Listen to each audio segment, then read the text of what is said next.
তোমায় বাই বলার জন্য আমি তৈরি ছিলাম না, তবুও তোমায় যেতে দিয়েছি।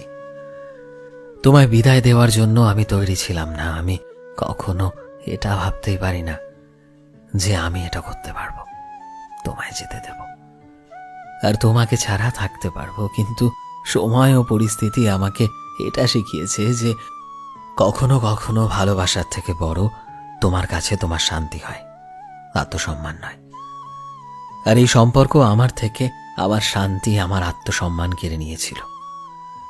এই ভালোবাসা আমাকে এতটা নিঃস্বার্থ বানিয়ে দিয়েছিল যে আজও যখন রাতের বেলা চোখের জলের সাথে তোমার কথা মনে আসে, তখন মনে হয় সত্যি কি তুমি আমাকে ভালোবাসতে, নাকি সবটাই ছিল তোমার অভিনয়।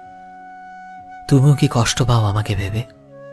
তোমার কি মনে একটুও সংকোচ হয় না আমার মনের অনুভূতিগুলোকে নিয়ে খেলা করার জন্য? তুমি যদি ভাবো আজও তোমায় মনে করি কিনা, তবে তোমার প্রতিটা কষ্টের মাঝে আমি শুধু তোমাকেই আজও দেখতে পাই। আজও আমি তোমার জন্য পুরো দুনিয়ার সাথে লড়াই করতে রাজি। আর হয়তো তোমায় আমার থেকে দূরত্বটাও দরকারি ছিল, কারণ আমি চাইনি যে আমার সাথে অসুখী থাকো তুমি। যাতে দুজন দুজনকে দেখে ঘেন্না করি, এমনটা কখনো চাইনি। তাই তোমার থেকে দূরে যাওয়ার কষ্টটা কি আমি আমার ভেতরে আসতে দিয়েছি। আমি তোমায় বিদায় দেওয়ার জন্য তৈরি ছিলাম না, তবুও তোমায় যেতে দিয়েছি।